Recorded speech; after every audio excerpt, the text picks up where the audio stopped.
Բարև ձեզ հարգելի լսողներ,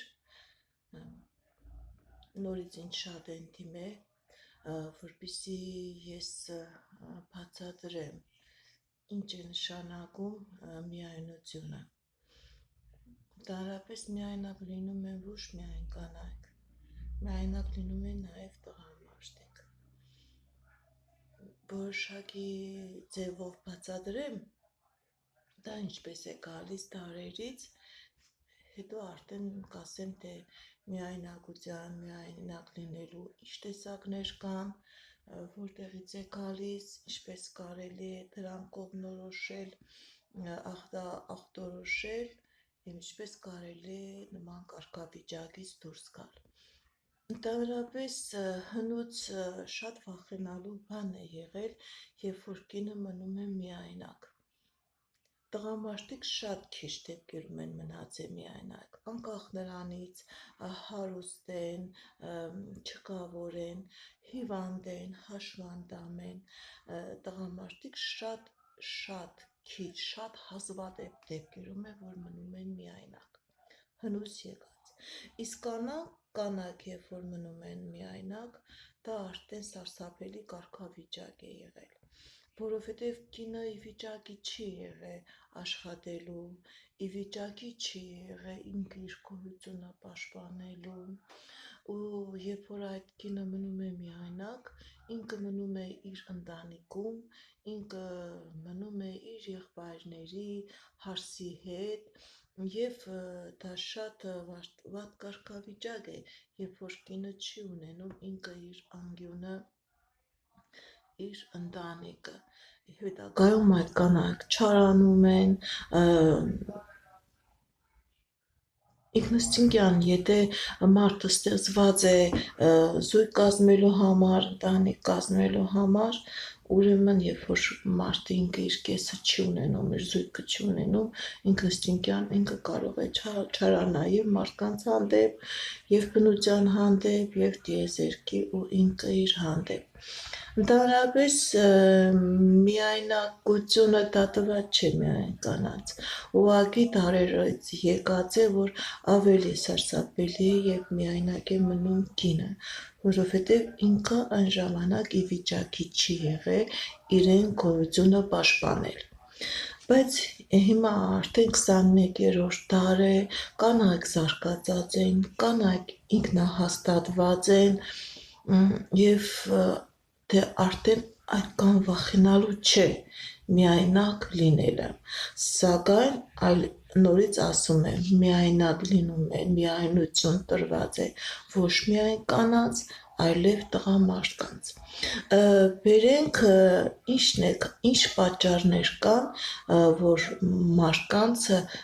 ասում են, ճակատին գրված է, որ իրենք պետք է միայնակ լինեն։ Միայնակ լինելը դա չի նշանակում, որ իրենք ընդհանրապես չեն ամուսնանում։ Մարդը կարող է ամուսնանալ, և տղամարդն է, և կինը, բայց ինքը միայնակ լինի, անկախ նորից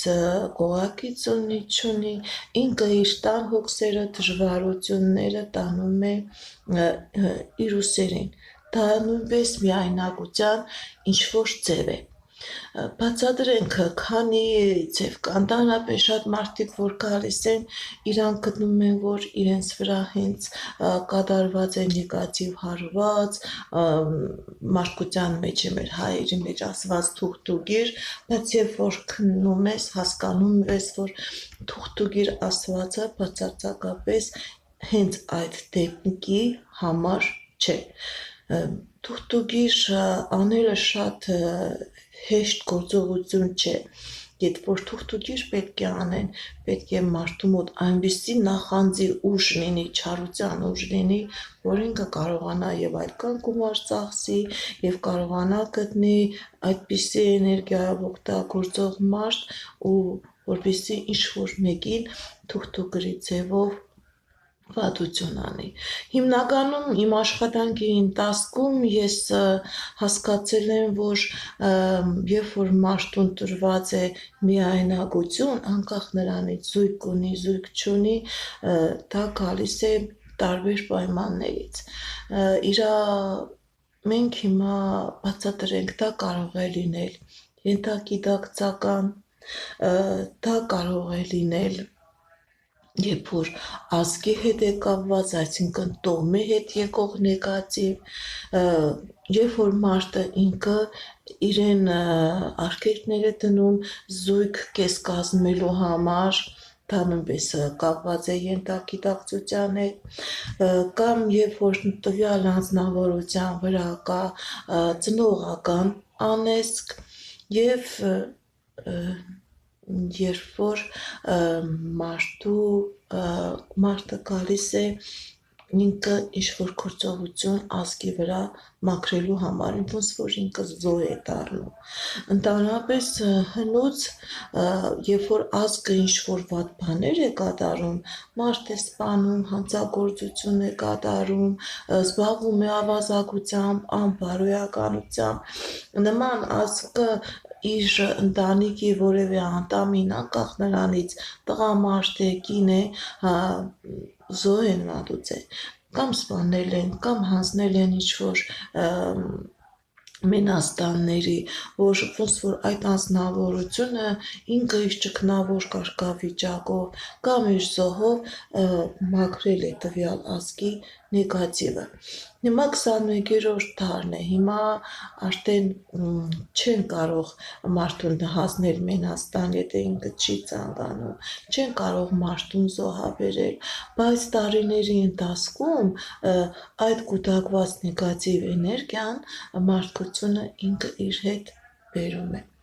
Դա հենց ոնց որ ենթագիտակցությամբ մարդու մոտ փակվում է զույգ կազմելու կարգավիճակը։ Բացատրենք, որն է կոչվում ենթագիտակցաբար, թե տղամարդ, թե կին, դա կապ չունի, սիրուն է, հաճելի է, ինտելեկտ կա, առողջական խնդիրներ ունի, թե չունի, դրանք մեր մոտ շատ թույլ հասկացողություն է, որ միայնակ կարող են լինել միայն այն տղամարդիկ, այն կանայք, որոնք որ ինչ-որ թերություններ ունեն, ինչ-որ արատներ ունեն, դա դրա հետ ոչ մի կապ չունի։ Ընդհանրակարգը շատ մարդիկ գալիս են իմ մոտ, որ կայացած են, թե ֆինանսապես, թե առողջապես, թե իրանց հասարակական դիրքով, դրվածքով, բայց մարդիկ չեն կարողանում իրենց կեսը գտնել, իրենց տեղը գտնել, մարդիկ իրենց զգում են միայնակ։